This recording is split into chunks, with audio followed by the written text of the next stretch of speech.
बिस्मिल्लाहिर्रहमानिर्रहीम, अस्सलाम वालेकुम। मुल्क भर में खवातीन और कम उम्र बच्चों से जिनसी ज्यादती और ज्यादती के बाद कत्ल के वाक़यात आए रोज बढ़ते जा रहे हैं। लेकिन दूसरी जानिब खुश आइंद चीज ये है कि जिनसी ज्यादती का शिकार बनाने वाले दरिंदों के खिलाफ सख्त से सख्त कवानीन मुतारिफ करवाए जा रहे हैं। कानूनी पेचीदगियां दूर करने के लिए इकदाम उठाए जा रहे हैं। इसी हवाले से हुकूमती अरकान हो या फिर अपोजिशन अरकान, दोनों की जानिब से मिले जुले मौक़िफ़ सामने आ रहे हैं। सब जमातों में कैस्ट्रेशन जैसे कवानीन की हिमायत करने वाले भी मौजूद हैं और सरेआम फांसी देने का मुतालबा करने वाले भी, जबकि मुख्तलिफ जमातों में मुख्तलिफ लोग कैस्ट्रेशन या सरेआम फांसी के कवानीन की मुखालफत करते भी दिखाई देते हैं। ज्यादती केसेस में मुलव्वस मुजरिमान को सरेआम फांसी देने के हवाले से आज एक बड़ी पेशरफ सामने आई है। सेनेट की दाखिला कमेटी ने ज्यादती करने वाले मुजरिमों को सरेआम फांसी देने का बिल जो है वो मंजूर कर लिया है। सेनेटर रहमान मलिक की सदारत में होने वाले सेनेट कायमा कमेटी बराए दाखिला के इजलास में आज तहरीक इंसाफ के सेनेटर शहजाद वसीम की जानिब से सरेआम फांसी की मुखालफत की गई है। उन्होंने मौक़िफ़ ये इख्तियार किया कि ज्यादती के केसेस में पहले ही 2 ऑर्डिनेंसेस आ चुके हैं, जिस पर चेयरमैन कमेटी रहमान मलिक और सेनेटर शहजाद वसीम में गर्मा गर्मी भी हुई। सेनेटर शहजाद वसीम का था कि कोरम पूरा होने तक इस बिल को रोका जाए। आपने अगर बिल इसी तरीके से बिलडोज करने हैं तो कमेटी का ड्रामा क्यों किया जा रहा है? बादशाह वो कमेटी इजलास से वॉकआउट भी कर गए और बिल कसरत राय से मंजूर कर लिया गया। चेयरमैन कमेटी रहमान मलिक की जानिब से कहा गया कि सरेआम फांसी के बिल के साथ पहले से बने ऑर्डिनेंस भी जो है वो फॉरवर्ड किए जाएंगे और हुकूमत को हक हासिल है कि वो किसी भी बिल की मुखालफत करे।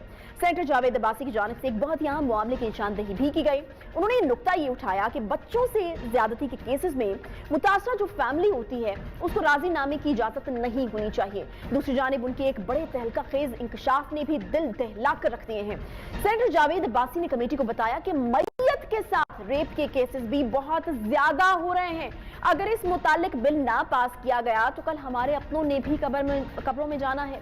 सेनेटर जावेद अब्बासी की जानिब से मैयत की बेखुरमती और उनके साथ रेप का बिल कमेटी में पेश किया गया, जिसे मुश्तरका तौर पर मंजूर कर लिया गया। इससे पहले माजी के हवाले से आपको बताएं तो गुज़श्ता बरस 7 फरवरी को कौमी असम्बली में बच्चों से जिनसी ज्यादती और इन्हें कत्ल करने वाले मुजरिमों को सरेआम फांसी देने की करारदाद जो है वो मंजूर की गई थी। ये करारदाद तहरीक इंसाफ के रुकन कौमी असम्बली अली मोहम्मद खान की जानिब से पेश की गई थी, जबकि तहरीक इंसाफ हुकूमत ने खुद को इस करारदाद से दूर रखते हुए इसे बाज पार्टी अरकान असम्बली की ज़ाती कोशिश और अमल करार दिया था, जिस पर इस हवाले से एक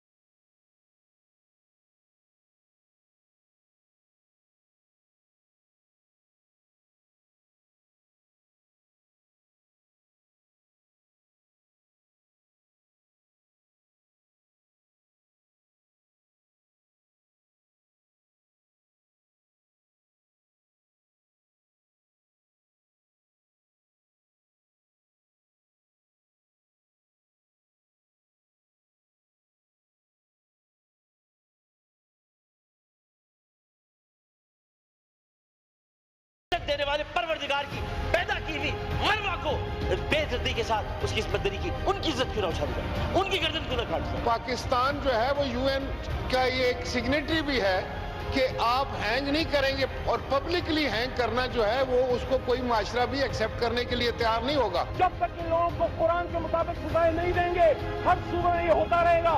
इनको चौकों पे फांसियां लटकानी चाहिए। अल्लाह के गजब से डरो। Give a strong deterrent effect. The killers and rapists should not only be given death penalty but by hanging, but they should be hanged publicly. लेकिन सवाल यह है कि क्या सरेआम फांसी का कानून बनाया भी जा सकता है या नहीं? ये कानून काबिल अमल हो पाएगा या नहीं? कैस्ट्रेशन जैसे सख्त कवानीन के होते हुए आखिर इस कानून की जरूरत क्यों पेश आ रही है, जबकि बेशुमार रिपोर्ट्स इस दावे की नफी कर चुकी हैं कि इससे जराइम का तदारुक मुमकिन हो सकता है। इसके साथ साथ जानने की भी कोशिश करेंगे कि क्या वाकई बेहिसी इस कदर बढ़ चुकी है कि मैयतों को भी रेप किया जाता है? आखिर कौन है वो लोग और कहां से आते हैं जो मैयतों तक अपनी हवस जो है वो निकालते हैं? सबसे बड़ा सवाल यह है कि अगर वाकई ऐसे वाकयात बढ़ रहे हैं तो क्या इसके तदारुक के लिए लोगों को शऊर देने की जरूरत नहीं?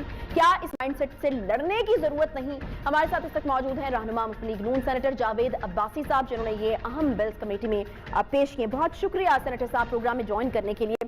हाल ही में कैस्ट्रेशन का कानून भी सेनेटर साहब आया है, 2 सख्त कवानीन बनाए गए हैं। आखिर सरेआम फांसी का कानून क्यों जरूरी है आपके ख्याल में? शुक्रिया। आज जो बिल मैंने पेश किया उस बिल में मुख्तसरन मैं बता दूं कि उसमें 4-5 नई चीजें जो है वो उसको इंट्रोड्यूस करवाई गई हैं। जी। हमारे यहाँ जब भी किसी बच्ची या बच्चे के साथ ज्यादती होती है तो पूरा पाकिस्तान में एक बहुत ज्यादा गुस्से की, एक गम की, बहुत ज्यादा हम सारे परेशान भी जरूर इस मामले पर रहते हैं और सारे बहुत उस पर डिस्कस करते हैं और कुछ ही दिनों में फिर एक और हादसा होता है तो हम भूल के चले जाते हैं। तो हमने इस देखा कि जो पार्लियामेंट का काम करने वाला था कि इसको ऐसा फुल प्रूफ निजाम दिया जाए, ऐसा लॉ बनाया जाए कि आइंदा इस तरह की अगर कोई हरकत करे तो वो निकल ना सके। सबसे पहले ये आइन जो हमारा पाकिस्तान पिनल कोड की 2 सेक्शन है 376 और 377, उसमें यह था कि अगर, और होना ये चाहिए था कि जब ये बच्चियों के साथ रेप के केसेस हो जाते हैं, ज्यादती के केसेस होते हैं, तो ये जो क्रिमिनल्स हैं, ये जो ऐसे लोग हैं जिनके बड़े वसाइल होते हैं, वो अदालतों में जाते हैं, वो विटनेस के ऊपर जो है उन्हें पेश नहीं होने देते। और आप अदालती निजाम से भी आपसे ज्यादा कौन वाकिफ है कि हमारे केस जब चले जाते हैं तो वहां किस तरह ट्रायल होते हैं। एक खानदान के साथ ज्यादती होती है और दूसरा वो अदालतों में रुलते फिरते रहते हैं।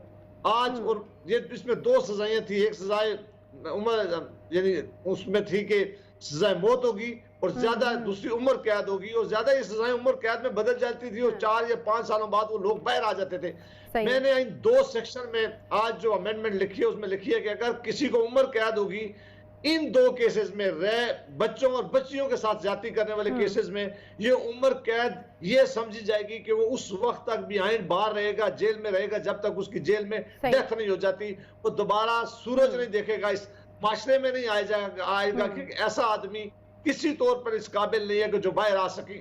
और ये बच्चियों के लिए भी और बच्चों के लिए भी, बच्चों के लिए तो पहले कानून में बहुत ही छोटी सजाएं रखी थी, उनके लिए भी कहा है कि उम्र कैद होगी, अगर सजाए मौत ना हो और वो जेल में रहेगा जब तक उसकी डेथ ना हो जाए। तीसरा इसमें एक काम बड़ा जरूरी होता, एक जरा मैं आगे का एक्सप्लेन कर दूं कि एक और चीज होती थी कि ये ज्यादा इन्फ्लुएंशियल लोग होते थे, इनके पास पैसा होता था, ये फैमिलीज को जब केस चल रहा होता था तो पैसे देके रजीनामा कर लेते थे, पार्डन करवा लेते थे। मैंने कहा इन 2 केसेस में फैमिली के पास अख्तियार नहीं होगा, वो रजीनामा नहीं कर सकते क्योंकि ऐसे मुजरमों को हर सूरत सजा मिलनी चाहिए। तीसरी जो बात मैंने जरूरी कही है कि इसका ट्रायल जो था आम अदालत में होता था, 2 साल 3 साल यहाँ सेशन कोर्ट में लग जाते थे या नीचे, फिर हाई कोर्ट जाता था, 3 साल 4 साल हाई कोर्ट में लगते थे, फिर 3-4 साल सुप्रीम कोर्ट में लगते थे। इतना लंबा प्रोसेस कोई फैमिली बर्दाश्त ही नहीं कर सकती थी। मैंने आज इसमें कहा कि इसका ट्रायल हाई कोर्ट में होगा, हाई कोर्ट का बेंच करेगा, डे टू डे इसकी हियरिंग होगी, 30 दिनों में इसकी हियरिंग मुकम्मल होगी और सुप्रीम कोर्ट इसकी 2 महीना में अपील जो है उसका फैसला करेगा। यदि 3 महीने के अंदर ये पूरा ट्रायल मुकम्मल होगा। ठीक है सेक्रेटरी साहब, आपने बड़ी ठीक है, आपने बड़ी वजाहत के साथ जो नकात शामिल, जी हाँ, ये जो 2 केसेस है, बाकी किसी केस में सजा मौत मैंने ओपन का नहीं कहा, बाकी उसी तरह होगा। इन 2 केसेस में जो किसी बच्ची के साथ ज्यादती करेगा या बच्चे के साथ ज्यादती करेगा और साबित हो जाएगा कि इसने ज्यादती की और इसके लिए सजा मौत है, इन 2 केसेस में ऐसे मुजरमों को सरेआम फांसी दी जाए ताकि हमेशा के लिए इसका रास्ता रोका जाए। तो आज मंजूरी हुई है उसकी। ठीक है सेनेटर साहब, आपने बड़ी वजाहत के साथ तमाम नकात जो इसमें शामिल किए थे उनको काफी अच्छे तरीके से एक्सप्लेन कर दिया है। लेकिन ये बहस कोई पहली दफा नहीं छिड़ी है, इससे पहले भी ये बहस छिड़ती रही है और बड़ा डिवाइडेड किस्म का ओपिनियन हमने असेंबली के अंदर ही देखा है। लोगों में तो होता ही है लेकिन असेंबली के अंदर भी बहुत ज्यादा डिवाइडेड होता है ओपिनियन। मुझे ये बताइएगा कि क्या सरेआम फांसी का जो कानून है उसको बनाया भी जा सकता है या नहीं, क्या ये कानून काबिले अमल भी होगा या नहीं, क्योंकि सबसे बड़ा मसला जो है वो इंप्लीमेंटेशन का ही होता है। पीपल्स पार्टी का भी यही मौकफ है कि इस हवाले से हम आलमी मुआहदों में हैं और हमने वो मुआहदे कर रखे हैं, तो हम इसको जो है वो उस तरह से इंप्लीमेंट नहीं कर सकते। ये बिल्कुल नहीं, जिसने आपको कहा है ठीक नहीं है, ये काम सिर्फ पार्लियामान को करने का है। ये कोई बाहर का ना कोई मुल्क ना कोई अदारा हमें रोक सकता है। ये हमारा मुल्क है, ये फैसले हमने करने। पहले सजाए मौत, ये मैं यही कहता हूं कि इसमें बहस होती रही है लेकिन काम किसी ने नहीं किया। जब तक आप कानून में इंप्लीमेंट नहीं करेंगे, जब कानून नहीं बदलेंगे, कानून में सजा नहीं रखेंगे, कानून में इसको पब्लिकली नहीं करेंगे तो वैसे तो नहीं हो सकता। आज हमने इसको पास कर दिया और इंशाल्लाह सेनेट ऑफ पाकिस्तान से जब पास हो जाएगा, ये अगर नेशनल असेंबली वाले पास कर दें फिर इसकी इंप्लीमेंटेशन करने में कोई रुकावट नहीं है।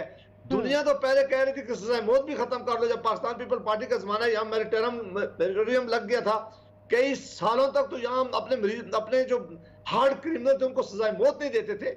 हमें दुनिया को नहीं देखना, हमें अपने मुल्क को ऐसे क्रिमिनल से साफ करना है, ऐसे क्रिमिनल से इस मुल्क को बचाना है, अपनी बच्चियों को बचाना है, अपने बच्चों को बचाना है। एक और बड़ा तहलका खेज किस्म का इंकशाफ जो है और जिसने दिलों को दहला के रख दिया है वो आपने किया है कि मैयतों के साथ रेप के केसेस भी बहुत ज्यादा हैं। इक्का दुक्का तो यकीनन हमने भी सुने हैं, खबरों में भी आते रहे। मुझे ये बताएगा कि आपके पास फैक्ट्स क्या हैं इस हवाले से, और ये तो वाकई बड़ी अजीबोगरीब किस्म की बात है और उसके ऊपर तो फौरी तौर पर कुछ एक्शन लेने की जरूरत है। देखिए जी, ये बहुत ही मैं समझता हूँ कि बड़ी मुश्किल कानून था जो आज जिस पे हमने दूसरा बिल हम लेके आए हैं कि ये बड़ा दुखी इस मामले पे है कि ये हमारी सोसाइटी हम कितने गिर गए हैं। शायद दुनिया की सोसाइटीज में लोग इस हद तक गिर जाएं कि वो अपनी लाशों की, अपने बेटियों की, अपनी किन की लाशों की बेहरमती जब हो जाए, इससे ज्यादा गिरावट का कोई नहीं है। ये एक केस नहीं है, बेशुमार केसेस हैं, बेशुमार केसेस रिपोर्ट होते हैं, बेशुमार रिपोर्ट नहीं हुए। हमने इस पे हमारी कमेटी, लॉ जस्टिस कमेटी में जब किसी ने खत हमें लिखे, हमने देखा कि क्या इसमें कोई लॉ मौजूद है, तो सिरे से ऐसा कोई लॉ मौजूद ही नहीं था पहले से, ताकि ऐसे घिनौने मुजरमों को सजा दी जाए और ऐसे हस्ती से उठाया जाए। और इसमें गोरकन भी शामिल होते हैं, इसमें कब्रिस्तान के जो हिफाजत करने वाले लोग वो भी शामिल होते हैं। और ये अल्लाह माफी दे, इसमें एक नहीं था, बेशुमार केसेस है, लेकिन सजा कोई नहीं थी। इसलिए आज ये लॉ लेके आए कि उनको भी उम्र कैद हो ताकि वो जेल के अंदर ही मरे, दोबारा वो जमीन पर वापस ना आ सके जो ऐसा घिनौना